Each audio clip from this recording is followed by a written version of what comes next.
오늘 우리는 미술사 여행을 떠날 거예요. 우리의 주된 초점은 고대 조각상들이 항상 흰색이었는지 여부에 대한 미스테리를 푸는 것입니다. 우리는 박물관을 방문할 거고 심지어 시간여행도 할 거예요. 이 조각상들이 옛날에 실제로 어떤 모습이었는지 알아볼 겁니다. 투어를 시작하기 위해 뉴욕에 왔어요. 우리는 메트로폴리탄 미술관의 유명한 계단을 올라 이 거대한 박물관 안으로 걸어 들어갑니다. 통로를 따라 걸어가면 세계에서 가장 큰 고대 그리스와 로마 조각상 컬렉션이 있는 방에 도착합니다. 거대한 조각상들에 감탄하면서 한 가지는 분명해 보입니다. 대부분이 주로 흰색이에요. 주요 재료가 하얀 대리석이기 때문에 일리가 있습니다. 수세기 동안 일반적으로 역사가들, 고고학자들, 그리고 연구자들은 항상 이 사실을 당연하게 여겨왔어요. 이 조각상들은 항상 하얗지 않았나요? 최근 수십 년까지 논의되던 주제가 전혀 아니었어요. 하지만 1980년대에 연구원들은 분명히 색소가 들어간 고대 그리스 조각상을 발굴했습니다. 이 새로운 발견은 궁금증을 일으켰어요. 모든 고대 조각상들이 색칠되어 있었을까요? 이 예술작품을 자세히 살펴보도록 하죠. 기원전 3세기의 그리스 조각상은 거의 완전히 칠해진 상태로 여전히 원래 형태를 갖춘 채 발견되었습니다. 그 조각상이 파란색과 빨간색의 색조와 함께 여전히 원래의 분홍색을 띠고 있다는 사실을 쉽게 알아차릴 수 있어요. 중요한 건 이 조각상이 예외가 아니라는 것입니다. 그게 표준이었어요. 밝혀진 바에 따르면 고대 문명의 조각상들은 밝고 선명한 색으로 칠해졌어요. 하지만 역사 속 어느 시점에서 이 정보가 사라졌습니다.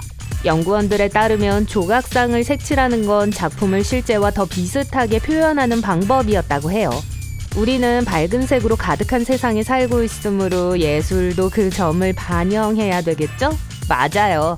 그럼 무슨 일이 일어났는지 이해하기 위해 몇 걸음 뒤로 물러설게요. 그렇다면 왜 박물관의 갤러리들은 흰 조각상들로 가득 차 있을까요? 미켈란젤로에 대해 들어보셨을 거예요. 유명한 다비드상을 조각하고 시스틴 성당의 천장을 그린 유명한 이탈리아 조각가죠. 미켈란젤로는 르네상스 시대의 가장 대표적인 화가 중 한 명이었습니다. 르네상스는 유럽의 예술가, 철학가, 그리고 과학자들이 고대 그리스와 로마의 창조물에 대한 새로운 관심을 발전시킨 역사적인 시기였습니다. 미켈란젤로와 같은 예술가들은 일련의 로마 조각들을 연구했습니다.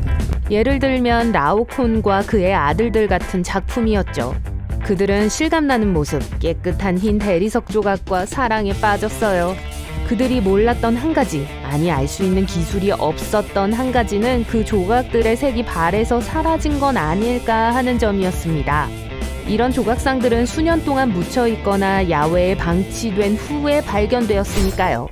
예를 들어 이 라오콘 조각상은 색깔이 있는 뱀과 망토가 있었던 것으로 추측됩니다.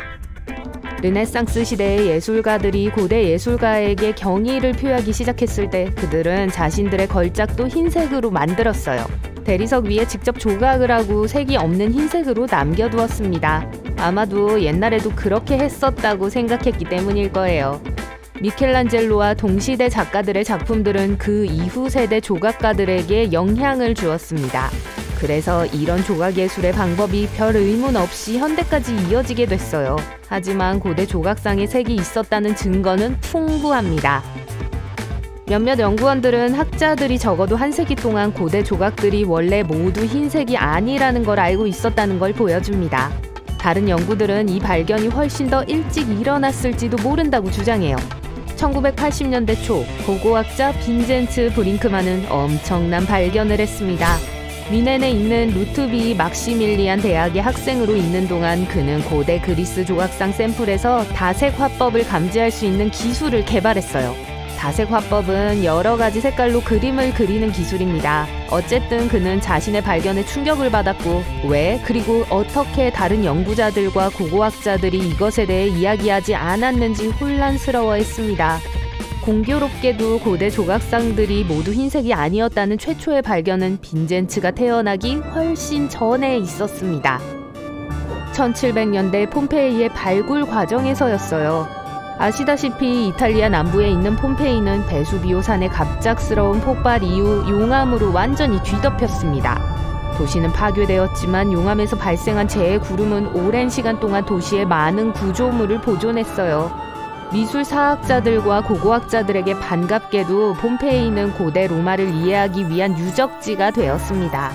연구원들은 일상적인 로마 생활의 장면들을 묘사한 보존된 프레스코화들을 발견했죠. 이 그림 중 하나에서 한 예술가가 조각상을 색칠하는 것을 볼 수 있습니다. 이 사실은 요한 요하킴 윙클만이라는 매우 유명한 미술사학자에 의해 기록됐어요. 그는 또한 미술사의 아버지로 여겨집니다. 이제 다른 유명한 동상을 자세히 살펴보도록 해요. 이것을 직접 보기 위해서는 로마에 가서 바티칸 박물관을 방문해야 합니다. 이 조각상은 시저 아우구스투스의 고전적인 조각상입니다. 로마 제국의 창시자이자 로마의 첫 번째 황제였어요. 중요한 인물이죠. 이 조각상은 아우구스투스 대 프리마 포르타라고 불립니다. 아마도 역사 교과서에서 이걸 본 적이 있을 거예요. 중요한 건 그것은 항상 흰 대리석 형태로 묘사된다는 겁니다. 하지만 1860년대의 고고학적 발견에 따르면 원래의 조각상은 훨씬 더 다채로웠다고 해요. 고고학자들에 따르면 아우구스투스 대 프리마 포르타의 동상은 진홍색 튜닉, 노란색 갑옷, 그리고 보라색 망토를 입고 있었습니다. 색상은 오늘날처럼 인위적으로 만들어진 것이 아니라는 걸 기억하세요. 예술가들은 오직 천연 재료로만 색깔을 만들 수 있었어요. 예를 들어 보라색은 만들기가 매우 어려운 색이었습니다. 옛날에는 희귀한 달팽이 종의 점액에서 보라색을 얻었어요. 예술과 옷에 보라색을 사용하는 사람은 강력하고 부유한 사람이었을 겁니다. 고대 조각상들이 항상 하얗지 않았다는 증거로 충분해 보이네요. 하지만 현대 박물관의 모습으로 판단할 수 있듯 고대 조각상의 5 화법을 더 탐구할 만큼 예술계에 충분한 관심이 존재하지는 않는 것 같습니다. 아까 언급했던 고고학자 기억나세요? 브링크만이요. 그는 1980년대부터 다색 화법에 대한 자료를 수집해오고 있습니다. 그는 심지어 그런 조각상들의 색깔이 있는 복제품을 만들기 시작했어요.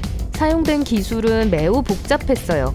이러한 고대 예술 작품들을 재구성하기 위해 브링크만은 우선 3D 석고사본을 만들었어요.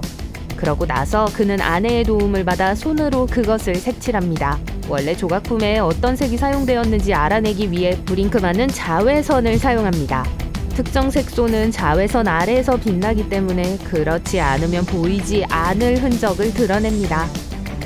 이 화려한 궁수를 예로 들어볼게요. 이 색상들을 보세요. 이 작품은 마부복장을 한 궁수를 대리석으로 재구성한 것입니다. 궁수를 정확하게 묘사하기 위해서 보관가들은 그 예술작품이 처음 발견된 지역의 역사에 대해 많은 연구를 해야 했는데 색이 문화적인 의미를 가지기 때문입니다. 이것은 자외선 기술과 함께 우리가 지금 볼 수 있는 걸 재구성하게 했습니다. 그리스인들이 만들었을 거라고 우리가 생각하는 것과는 매우 동떨어진 것처럼 보이지만 이것은 원래의 것과 똑같은 모습이에요. 브링크만에 따르면 고대 서양 문명이 현실을 묘사하기 위해 밝은 색을 사용했다는 것에 너무 놀라지 말아야 합니다.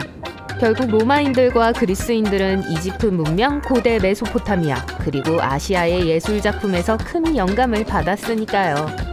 예를 들어 유명한 이집트 스핑크스를 보면 항상 그런 모습이었을 거라고 믿게 될지도 모릅니다. 하지만 전혀 그렇지 않았어요. 현대 연구와 스핑크스가 가상으로 재구성된 모습을 보면 매우 다채로웠다는 걸 알 수 있습니다.